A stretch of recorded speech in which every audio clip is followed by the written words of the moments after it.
ಪಹಲ್ಗಾಮ್ನಲ್ಲಿ ಹಿಂದೂಗಳ ಹತ್ಯಾಕಾಂಡ ಹಿನ್ನೆಲೆ ಮೋದಿ ಬಳಿ ರಾಜನಾಥ್ ಸಿಂಗ್ ರಷ್ಯಾ ಪ್ರವಾಸ ರದ್ದು. ಮೋದಿ ಬಳಿಕ ರಾಜನಾಥ್ ಸಿಂಗ್ ರಷ್ಯಾ ಪ್ರವಾಸ ರದ್ದು. ರಾಜನಾಥ್ ಸಿಂಗ್ ರಷ್ಯಾ ಪ್ರವಾಸ ರದ್ದಾಗುವಂತ ಸಾಧ್ಯತೆ.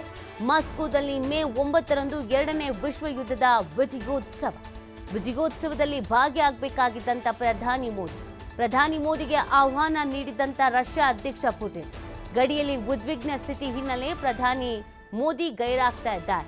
ಮೋದಿಯ ಬಳಿಕ ಇದೀಗ ರಾಜನಾಥ್ ಸಿಂಗ್ ಕೂಡ ಗೈರಾಗುವಂತ ಸಾಧ್ಯತೆ ಇದೆ ಅನ್ನೋದ್ರ ಬಗ್ಗೆ ಮಾಹಿತಿ ಸಿಗ್ತಾ ಇದೆ.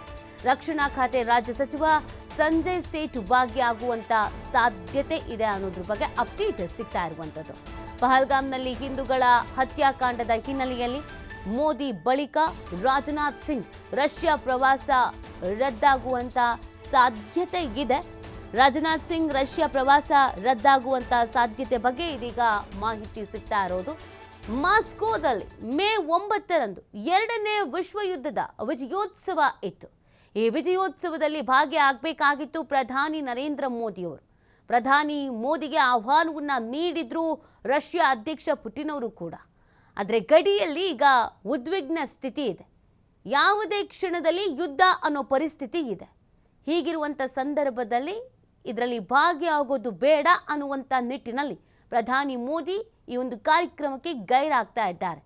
ಆ ನಂತರ ಅಂದರೆ ಮೋದಿಯವರು ಹೋಗಿಲ್ಲ ಅಂತ ಅಂದರೆ ರಾಜನಾಥ್ ಸಿಂಗ್ ಅವರು ಹೋಗಬಹುದು ಅನ್ನುವಂಥ ನಿರೀಕ್ಷೆ ಇತ್ತು. ರಾಜನಾಥ್ ಸಿಂಗ್ ಅವ್ರಿಗೂ ಕೂಡ ಆಹ್ವಾನ ಇದ್ದಿದ್ದಂಥ ಹಿನ್ನೆಲೆಯಲ್ಲಿ ಆದರೆ ಮೋದಿ ಹೋಗೋದಿಲ್ಲ ಅಂತ ಗೊತ್ತಾಗ್ತಿದ್ದ ಹಾಗೇನೆ ಇದೀಗ ಇನ್ನೊಂದು ಅಪ್ಡೇಟ್ ಸಿಗ್ತಾ ಇರೋದು.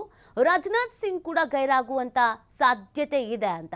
ರಕ್ಷಣಾ ಖಾತೆ ರಾಜ್ಯ ಸಚಿವ ಸಂಜಯ್ ಸೇಠ್ ಭಾಗಿಯಾಗುವಂತ ಸಾಧ್ಯತೆ ಇದೆ ಅನ್ನೋದ್ರ ಬಗ್ಗೆ ಸದ್ಯಕ್ಕೆ ಮಾಹಿತಿ ಸಿಗ್ತಾ ಆಗಿದೆ. ಗಡಿಯಲ್ಲಿ ಉದ್ವಿಗ್ನ ಪರಿಸ್ಥಿತಿ ಇದೆ.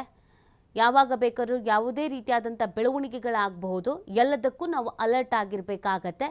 ಯುದ್ಧದ ಕಾರ್ಮೋಡ ಆವರಿಸಿಕೊಂಡಿರುವಂಥ ಈ ಸಂದರ್ಭದಲ್ಲಿ ಈ ಕಾರ್ಯಕ್ರಮದಲ್ಲಿ ಭಾಗಿಯಾಗೋದು ಬೇಡ. ಭದ್ರತೆಯ ಹಿನ್ನೆಲೆಯೂ ಹೌದು, ದೇಶದಲ್ಲಿ ಆಗ್ತಿರುವಂಥ ಬೆಳವಣಿಗೆಯ ಬಗ್ಗೆಯೂ ಕೂಡ ಹೌದು. ಸೊ ಹೀಗಿರಬೇಕಾದ್ರೆ ಈ ಕಾರ್ಯಕ್ರಮದಲ್ಲಿ ಭಾಗಿಯಾಗೋದು ಬೇಡ ಅನ್ನುವಂಥ ನಿಟ್ಟಿನಲ್ಲಿ ಕ್ಯಾನ್ಸಲ್ ಅನ್ನು ಮಾಡಲಾಗಿದೆ. ರಾಜನಾಥ್ ಸಿಂಗ್ ಅವರು ಕೂಡ ಈ ಕಾರ್ಯಕ್ರಮಕ್ಕೆ ಗೈರಾಗಲಿದ್ದಾರೆ ಅನ್ನೋದ್ರ ಬಗ್ಗೆ ಮಾಹಿತಿ ಸಿಗ್ತಾ ಇದೆ.